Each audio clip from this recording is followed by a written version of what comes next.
Assalamualaikum warahmatullahi wabarakatuh. Saya Suryaningsi di sini akan membahas mengenai konflik organisasi. Munculnya suatu konflik dalam suatu organisasi tidak selalu bersifat negatif. Konflik bisa dijadikan alasan untuk mengadakan suatu perubahan dalam keorganisasian. Berbicara tentang konflik, konflik dapat diartikan sebagai berikut. Konflik organisasi merupakan konflik yang timbul dari ketidaksesuaian pendapat antar dua orang atau lebih, baik anggota maupun organisasi tersebut. Jenis-jenis konflik ada 4, yaitu konflik intraperorangan, yaitu konflik ini muncul dalam diri seorang individu dengan pemikirannya sendiri. Contoh, individu mengalami semacam tekanan-tekanan dalam dirinya sendiri secara emosional.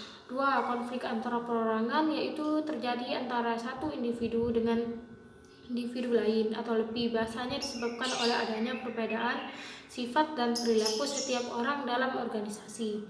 Yang keempat yaitu organisasi antar kelompok, yaitu terjadi apabila di antara unit-unit kelompok mengalami pertentangan dengan unit-unit dari kelompok lain. Pertentangan ini bila berlarut-larut akan membuat koordinasi dan integrasi kegiatan menjadi terkendala atau mengalami kesulitan. Yang keempat yaitu konflik antar keorganisasian, yaitu konflik bisa juga terjadi antara organisasi yang satu dengan yang lain karena adanya ketidakcocokan suatu badan terhadap kinerja suatu organisasi.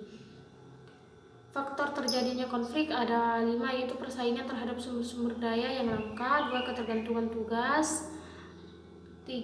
Kekaburan batas-batas bidang kerja. 5. Kriteria kinerja yang tidak sesuai perbedaan tujuan dan prioritas. Kondisi konflik dalam suatu organisasi dapat dilihat dari 2 hal. Yang pertama yaitu situasi konflik vertikal, konflik yang terjadi antara atasan dan bawahan.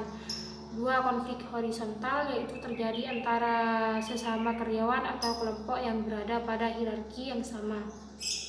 3. Kelompok garis staf, bila konflik terjadi antara staf pada bidang tertentu.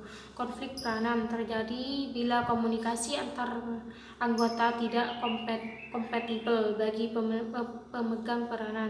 Fase konflik, fase klasik, konflik bisa muncul tapi bersifat sementara dan harus diselesaikan secara sepihak. Manajemen, fase hubungan antar kelompok, yaitu ada tapi tidak bisa dihindari dan perlu diatasi. Fase kompreperer, konflik yang terjadi yang dapat dihindari dari kehidupan organisasi. Konflik merupakan kenyataan hidup yang harus dipahami dan bukan ditentang. Manajemen konflik, yaitu mengelola, berarti kita harus meyakini bahwa konflik memiliki peran penting dalam rangka pencapaian dan sasaran secara efisien dan efektif.